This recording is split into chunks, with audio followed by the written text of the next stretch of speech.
Hey, it's Brooke. And Danielle, Welcome to Black Educators Matter. Our goal is to share the stories of 500 Black educators. in this safe and healing space, we will highlight the important roles that Black educators play in all of our lives. We're excited to welcome today's guest to our show. As a do now, please tell us your name, your role in education, and answer the question, why do Black educators matter? Okay, so my name is Dr. Asia Lyons. Nice to meet you all. I am the CEO of Lyons Educational Consulting, a consulting firm that supports youth serving organizations with curriculum development, program development, coaching.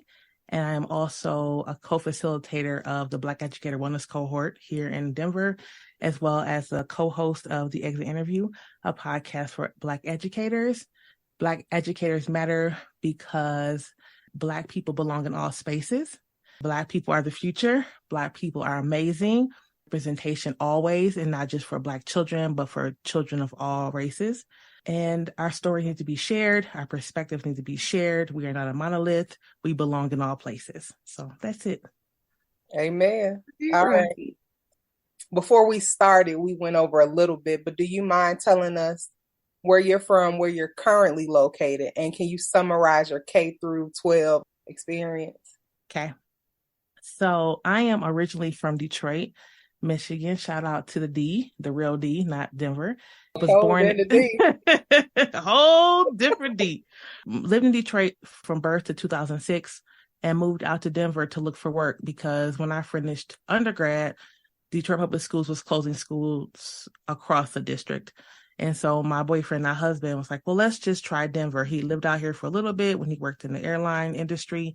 And I'd come out here to see him and loved it. And so we packed up our Penske truck and our houseplants and our Geo Prism. And we moved across the country to Denver. Totally different area, totally different demographics. 4% Black here. So Black people are sparse. 946 Black teachers we have right now in the state of Colorado, across the state. My K-12 experience. So I grew up on the east and west sides of Detroit. Went to schools that were public, mostly public schools in my K-5. Brewer, Clark Elementary School. I walked to school just like all the kids in my neighborhood. I could see my school from my backyard, which was kind of cool because I could see like my dad took off work. I could see him like working on his car from like the playground of my school. So that was always cool. Went to private school for 7th and 8th grade. And that was okay. Wasn't anything different than I experienced in public school. Then went to Cass Tech High School in my high school career. So Cass Tech was supposed to be a GT school, so school for gifted students. I applied to get in. Unfortunately, what I found when I graduated from Cass is that I was actually receiving a subpar education. And I found that out by flunking out of college and not being prepared for college, even though I was a pretty decent student in high school, which I know a lot of people have had that experience. And you didn't ask me about college, but that's a part of it. But yeah, I went to Cass, graduated and moved on and went to grad school. I went back to school to get my associates and so on and so forth. But that's my K-12 experience. Mostly Black kids, all Black, mostly Black teachers, Black experience. So yeah. And it's funny that you mentioned we didn't ask about college. That was going to be the next question. Okay. So, and you did mention that your route was a bit untraditional or non-traditional. Can you go into that whole process and whether or not education was your first? Was that what you majored in, education? Sure. So when I was in my senior year of high school, I decided that I wanted to be a psychologist. And I had applied for Xavier University in New Orleans. And my dad said, white people don't respect HBCUs and you will not be going to an HBCU. You will be going to engineering school. And as a people-pleasing child, I was like, okay, and did that. I went to engineering school in the Upper Peninsula of Michigan, Michigan Tech University, which right now is probably negative 32 degrees. It's way up in the UP. So it's 8 hours north of Detroit.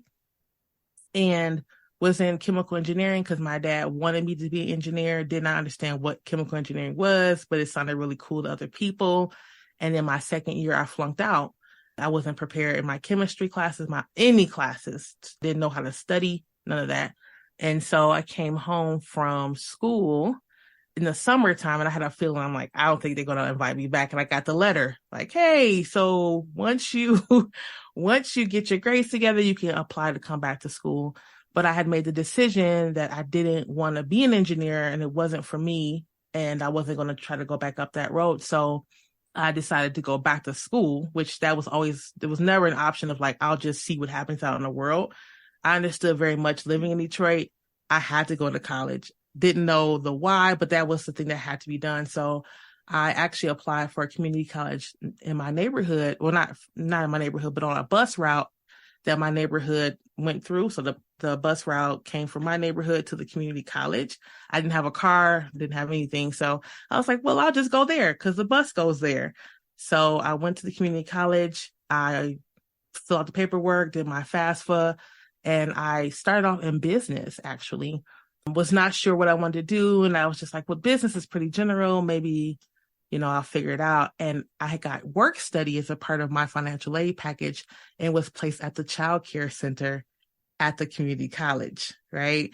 And so at the child care center, we worked with potty trained children to like 5, and they would come, the parents were dropping their kids off as they went to classes, right? So we got kids from all, different backgrounds. And my community college was in Dearborn, Michigan, which is a majority Middle Eastern area, the most populated Middle Eastern area outside the Middle East. So had all types of kids in that area. And one day I was working with a kid, whatever we did there, puzzles or something. And one of the women who worked there full-time said, you should think about being a teacher. And so I went home and I was like, God, is this what I'm supposed to do? And I just like bawling my eyes out because I was already so lost. The next day I switched all my classes over and that was it. I went into teaching. So that's kind of the route of how I got there. Finished at the community college. The next bus stop was the University of Michigan's Dearborn campus. So I got the bus, the next route, and I finished school. Then my boyfriend, when I was finishing up my associates and then went to my bachelor's, and that was it. So that's my story. That's one of the joys that we have is asking educators how they found their way into the classroom. So shout out to that bus route. Also, shout out to the person. It is amazing, how words can impact someone. She said a thing to you. We don't know what would have happened to those words, but you received it and you meditated on it and you followed it. So you had a troubling start in college trying to figure out your pathway, but now you are a doctor. So you somehow figured it out. So after your associates, can you walk us through how you became Dr. Lyons? Sure. So like I said, I got my associates in 2 years, went over to university. And I want to shout out community colleges out there because my community college teachers, professors, instructors were amazing. It felt like, in a way, for some people, when I was in the hallways kind of going to class, it felt like high school part 2 for some people, hanging out in the hallway, not taking it seriously. But I'd already experienced flunking out of school. So I went to class and I asked questions and I studied, and they were willing to work with me. And it was a great experience. So I graduated from there. Like I said, the next bus route was to University of Michigan's Dearborn campus. And before I started at Henry Ford, I asked the folks I went to University of Michigan, Dearborn, and said, what do I need to do at Henry Ford to get here? Because I have a 1.95 GPA that's coming with me. And then the woman in the counseling or admission said, you have to get straight A's. That's the only way that your GPA is going to be able to level out. And that's what I did. And I was like, I gotta go. So I went to University of Michigan's Dearborn campus, graduated in 2 years. And then, like I said, my husband and I moved out here in May of 2006, applied for some jobs out here. I worked at a daycare center where I was looking for work, applied for all the districts out here, started working in July at a year-round school. I decided to get my master's because in my school district, you stop getting raises besides your cost of living after 8 years. And so you had to go back to school. And they have a step for 15 credits and then the 30 credits and then your master's. and then your same thing with your doctorate. So I went back to school because everybody in my district goes back to school if they want to get a raise. Did that. I got my master's in teacher leadership because I knew I didn't want to be a principal. Was in my master's program, finished up, did the thing, and that was totally fine. And then I decided in 2018 that I wanted to get my doctorate for the purposes of I'm a nosy person and I just like to learn, and something about a syllabus and a new planner just gets my juices going. So I went back to school, and at the time, and maybe you'll get into this later, but at the time that I was applying I was teaching social justice classes and had a lot of white families in my school district that wanted me to be fired. This is like before we started getting into a lot of the push out of Black teachers being national. Like right after Trump was elected, I was teaching social justice classes. So you can only imagine, in a predominantly white school district. So before his election, it was fine. Everything's great. After, so my original idea when I went back for my doctorate was to talk about the ways that students practice youth participatory action research. And I wanted to do that because I was put on leave during that time because my students protested against my principal for changing the curriculum in my class. And I applied. They said yes. But when I was finally in my classroom sitting in my first semester, I had finished teaching. I had quit at the end of that semester, that school year. And I decided to research racial battle fatigue and the ways that it impacts Black teachers and our family members because it was my experience. And so I finished my doctorate in 2022. I have an EDD, so an educational doctorate, and now I have my own consulting firm. And that kind of happened while I was in my program. So it wasn't like I decided to go and start my consulting firm because I graduated. It happened in the middle. So yeah, that's my story. And a wonderful story that is. I don't know if somebody gave you access to these questions, but you kind of like segueing into each one. I think it's super sweet. You said your students protested for you. Mm-hmm. Like, that's amazing. Mm-hmm. Like walkouts, like silent protest. Like I was on leave and they were still walking out. Yeah. And by the time I got back to school and was found that I didn't do anything wrong, my principal was heated because I have control of her students, 6th through 8th, because I had taught them all by then, and I wasn't around. Amen. And she made my life hell for that. So yeah. Okay, so with that, can you say that you have a shared identity and connectedness that exists between you and your students? And if so, like, how did you recognize it? Yeah, so I felt like I had a shared connectedness with my students even before I started teaching social justice. When I first started teaching middle school, so I went from 6 years of elementary to 6 years of middle. When I transitioned to middle, my students from the 5th grade came with me, right? So I was teaching them in 6th grade. So I knew my community. I had been in that same neighborhood by that time for 6 years. And so like I said, my school was predominantly white, but it felt like I taught math. So this is important because in that math classroom, my students were able to trust and no longer fear math because I taught it in a way that allowed them to be vulnerable and not understand. And so we connected it in that way, right?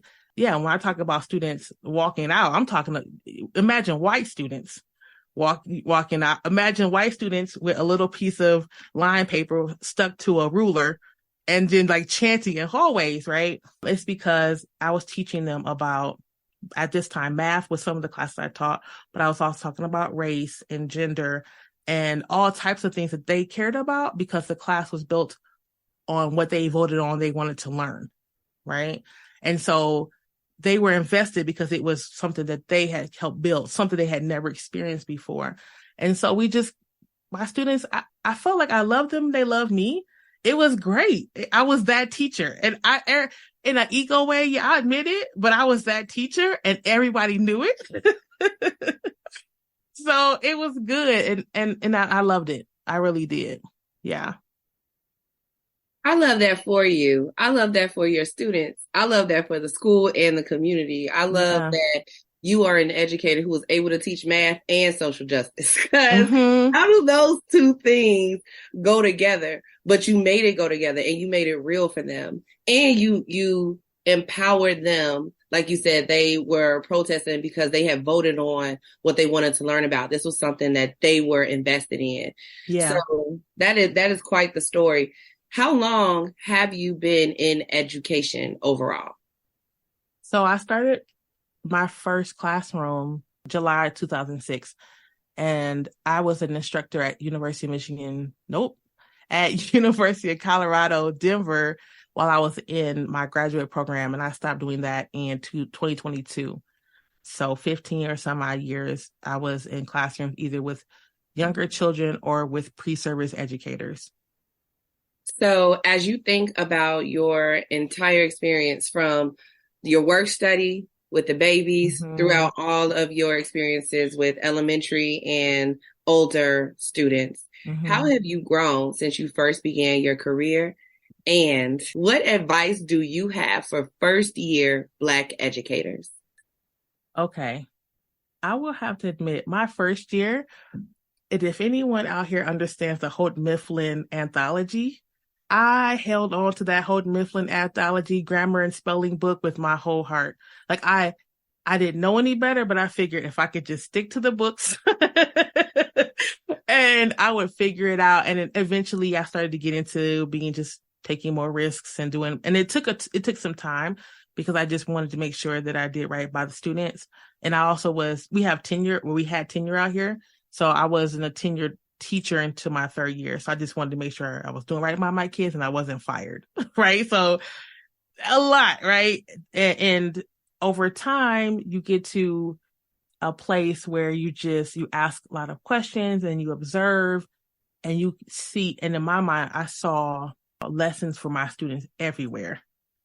Right. I had to actually stop myself a lot of times from saying like, this is not about them, that you're reading this for you, or you're just enjoy this, whatever's happening. It doesn't have to be a lesson plan. Right. And I love that about teaching. So it just went from like really being on training wheels to riding this bike 200 miles an hour with no hands. And it was really great, especially because when I taught elementary school, like I said, in elementary, you teach almost all subjects. I taught social studies, science, everything, math, except for the electives, so PE and things like that. So you didn't have a lot of time to make craft lessons that were very specific every single time, right? You can have some really great lesson plans or some really great units, but I didn't have the capacity to make every single one the best that I could be. I just didn't have the capacity, right? When I got to middle school, because I taught math for 2 or 3 classroom sessions, I can't even think of the name anymore, and then I taught social justice, I was able to focus more. I was able to spend more time and just be very intentional. And that's why I really did transition for that more time to think and more time to study my craft. My advice for first year teacher, Black teachers coming out, has nothing to do with lesson planning, but it's definitely a lot to do with making sure you find yourself a voice and you use your voice, but also making sure that you balance that out with your mental health. We want to, I think, sometimes go in and just like start like pointing, this is racist, this, and burn ourselves up and not step back and say like, how's my mental health? How's my physical health? How's my wellness? And then I would also say, if you can, find a group of people, a group of educators, whomever, who are also in that mindset of wellness and healing, because it can feel really good to like complain about the principal, complain about the curriculum, but we have to leave space for like, how are you really?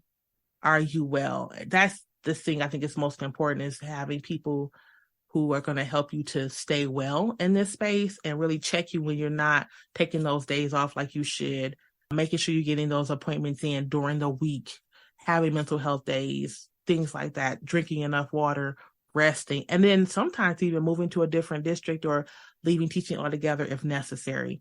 I wouldn't ever push people out of schooling, but if I see people tearing their hair out and I know the end of that train looks like, then that's a conversation I may have with someone. So that's it. Brooke was right. That's all I got. Look, speaking of segue, you didn't win it to this next question. I don't know. I got it, I guess. I don't know. Look, you said it. You that teacher. So yeah, I guess so. Has there ever been, and we may have touched on this and we may not have touched on this, but I'm pretty sure we touched on this. Has there ever been a time in your career where you didn't want to do this anymore? And of course, we're talking about teaching, because now, if I'm mistaken or not, you are completely fulfilled in the role that you're in now. Okay. Yeah. So I wanted to stop teaching when I started experiencing bullying and mobbing from the teachers. I should say teachers. Yeah. Teachers and white families and my administrator, because in my mind, and my school district had this thing called Courageous Conversations, which is a national program. And my district was the first district to ever implement it in a school 20 some odd years ago. And so we had gone to do Beyond Diversity, which is a 2-day training on race. And we all went and we come back on fire, right? Like, we're going to do that. And it's like shut down. Like, no, you're not. You're going to go back to your classroom. You're going to be quiet. And so I was like, okay, well, I can just do this with the kids and we could teach the kids. And so seeing at first the principal being like, yeah, let's do this. This is a good idea. And then more and more students being pulled out of the classroom and like sitting in the counseling office because their parents were just so adamant that they were not going to be taught social justice classes. And they were so convinced I was forcing their kid to learn these things. And then slowly the principal just backing out and saying like, yeah, we're not going to do this anymore. And so once you don't have the backing of your administrator or the equity department in my school district, might I add, and the union, then what is there left? And I'm smart enough to understand that schooling is a part of a system. So it doesn't matter what district I go to. It doesn't matter what school I go to. It's the same. And so I made that decision I call it Shawshank Redemption. So if you ever see Shawshank Redemption, he put the rocks in his pocket and at the end he was free. I think around December, I said, you know what? I'm leaving. And it was 2 or 3 books here, something out the drawer here, take this thing down here. And by the end of the school year, the last day, all I had was my ID, threw it in the trash, and I just didn't come back because I wasn't going to, my marriage was in threads by then because I was just so exhausted from like the white supremacy culture in my district, the silence of Black and white folks and brown folks, that I was done. And that was, like I said, that was May 2018. And I've never looked back as far as K-12. And like I said, I taught classes as a pre-service teachers at CU Denver, but that's a different thing. At one adjunct class a semester is a whole different ball of wax than it is to be steeped in the education space of K-12. So, yeah. Okay. So with all that being said, what is the state of education in Black America and how did we get here? That's a good question. So I'll respond to that from what I've seen from where I've been. So the first thing is when I hear Black America, it could be easy to start talking about my experience in like Detroit and the East and Midwest. But I'm going to talk about Colorado and what I've seen here in these mostly white school districts. There's a place, especially in the district that I taught in, where I think that because this is where the bigger homes were, this is the nicer neighborhoods, there's a place where Black people feel like because they've arrived in these districts, they don't have to show up in the schools anymore. That they are now amongst, and they have close proximity to whiteness. And so their child is bound to get the education that they didn't get because they're with white children and white teachers and white money. And so I want to say to people out there, that is you're delusional if you believe that. Right? So in this small little piece, I can't speak for everybody in the state of Black education, but I have a strong concern for Black families who believe that their middle income, upper middle income, higher income status is gotten their child some pass in this pipeline to prison. That is not the case. When I was an educator, I remember this family came to this meeting. We called it PASS, which is basically a meeting for Black and Brown families to talk about education and things in the school district. It was just a checklist thing. And I remember the dad, a Black man, saying in the meeting, I don't think that, racism is all bad. A little racism can't hurt. And he's coming from a meritocracy idea, because then you can climb over it and travail. And I was so shocked. And then, the meeting was over. He gets in his red Mercedes-Benz and just drives off. And that was in, I don't know what year that was. And it stuck to me. And I'm like, that's it. Folks have thought, Black folks have this idea they've arrived. Right. And that's a mistake. So I can't stop talk about the entire state of Black learning or Black education across the board. But I'll say for folks who are in these spaces who do not feel this need to check in and show up and do all these things, you are making a mistake in your child's education.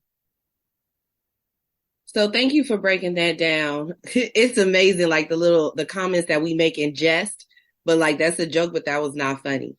A little racism is not okay, especially when you don't understand the long-term implications of what this will do for your child as they grow up and try to navigate this system. Yeah. I want to create space really for you to talk about why you were inspired, you and your co-facilitator, to create the exit interview. So you mentioned in a world where districts are focused on recruitment, what does that do for teacher retention? Yeah. So can you kind of break down for those who don't necessarily know teacher recruitment versus teacher retention, what the challenge around that is, and then take us into the exit interview podcast and why that exists? Sure. And again, I'm speaking from being out here in the Mountain States. So just kind of know that when I'm saying some of these things, it may not apply for everyone. Out here, again, Black people are 4% of the population. And as of 2023, Colorado Education Association says that we have 946 Black teachers K-12 in the state of Colorado, enough to fill an elementary school. The recruitment efforts that we've seen, and people believe that works that don't, are for us flying to HBCUs and trying to convince Black people to come out here. Right? And it doesn't work, and it never has worked. I have a good friend who worked in the same school district I worked in, and she said that when they went and asked Black folks who worked in the district, their story, most of them came from here, born and raised here. So as far as recruitment, the idea of homegrown or pipelines from school makes the most sense. Now, I don't necessarily believe in the recruitment of Black educators without the retention conversation. Black folks are fleeing out the doors of these schools like none other. I got an email yesterday from a woman in a school district here who said, hey, I know we were supposed to work together. You were supposed to help the folks in the district, the affinity groups, but I'm quitting on Monday. I'm not coming back. And she said, I'm just so happy and I'm just so elated and I'm free. And I'm like, congratulations, girl. High five. Right? And she's out the back door. And that same district is going to probably do some kind of recruitment, take some pictures of some Black teachers, some Black kids, fly somewhere, spend all their money on flying people out they could use to spend money in this district that she said had no money to help her with coaching. Right? And we just keep doing that. We'll just keep flying out and doing all this and not have conversations about, well, what happened to the other 47 teachers, Black teachers that were here last year or 2 years ago? Right? And so retention is being thoughtful about the ways that we treat Black educators so that they want to stay in education, either in the district they are in or somewhere else. Right? So it's not just retention to your district, it's retention to the field of education, period. Because people leave, they have babies and they don't come back. But we can make sure that they still want to be a teacher somewhere else. We don't want to run them so far off that they end up in some other field altogether. Right? So that's the difference. I cannot stand the recruitment conversation. It's so sexy and fun. And we have all this oh, yeah, we need this. We need more Black male teachers. Yeah, we do. But what happened to Jamal He was a dean at the school and now he gone. And so that's my 2 cents. And how do y'all treat Black male students? Don't sit here and like trash. We got to figure out how we can get more Black male teachers. How do y'all treat the Black male students? There's no way. Yeah, exactly. Because if we have this like homegrown pipeline, but the students are seeing how you're treating them, like, why would I want to be in a space with you in 5 or 10 years and be a colleague of yours? Or I hate school because of you. Why would I want to come back and be a teacher? And I don't even think that registers to people. Like, your teachers who are currently in the space are the reason why you don't have a pipeline. Period. Right?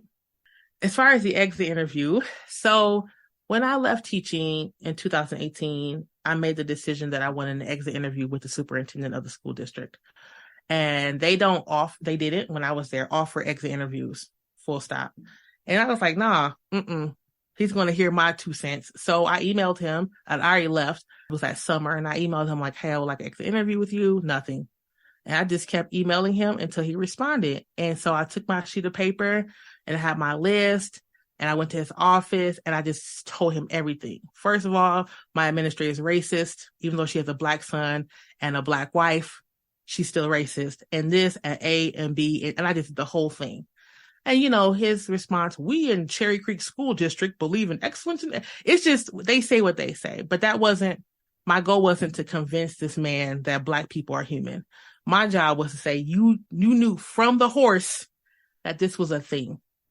And I walked out of that interview and I sat in my car and I thought, dang, like, there's so many of us who leave teaching and never get an exit interview. And that was it. It was like, oh, start a podcast.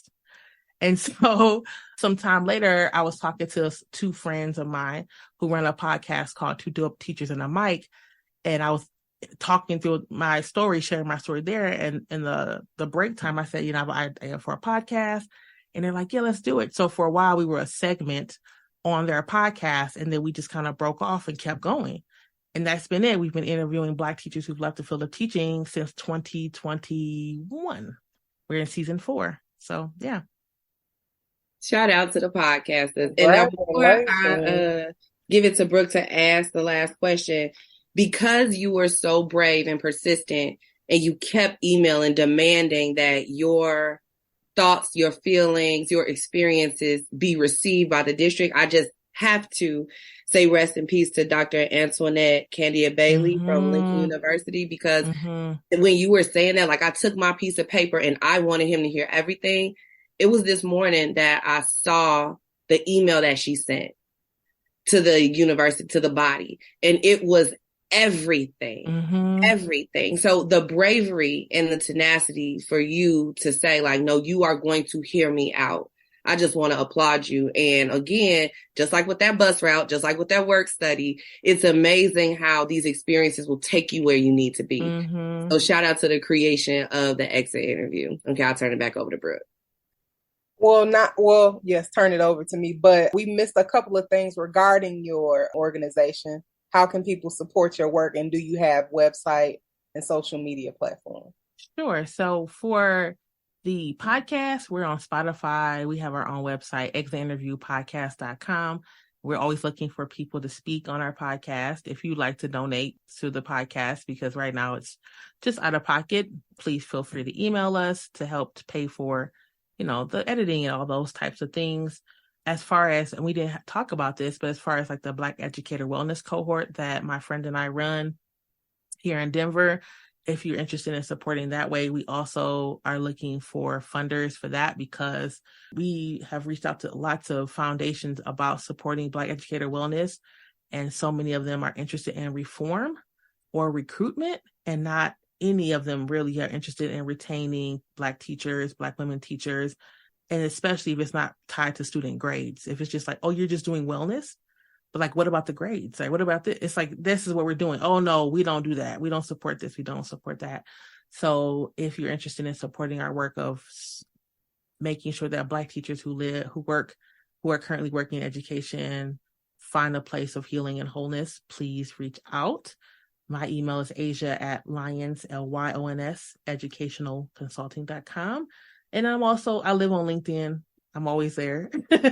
So if you want to reach out to me on LinkedIn or just kind of peruse the stuff that I've put out about racial battle fatigue and Black educators and things like that, just let me know. That's it.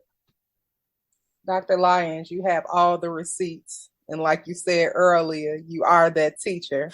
But are there any Black educators that went out of their way to aid in your success? Stacey Brandon. So Stacey Brandon, when I was going through it that last year, she would come see me. She would come check on me. She would bring me food. She just was amazing. And she was the one that said, like, I think it's time for you to go. Like, I knew it. And she worked in the equity department for the district. And she's just like, we're not doing right by you. And you have to leave, right? You're not well. And I was, like, I just needed that confirmation from her. And she's the kind of woman, like, everybody looks up to Stacey, right? And I left. And then a few years later, she left for the same reasons, right? And still, even to this day, me and my co-host Kevin for the podcast, we did a live and at a little coffee shop, and she was the only one who came, right? And she's just that person who's like, tell me when it's going to be and I'll be there, right? And so Stacey Taylor Brandon, I shout you out.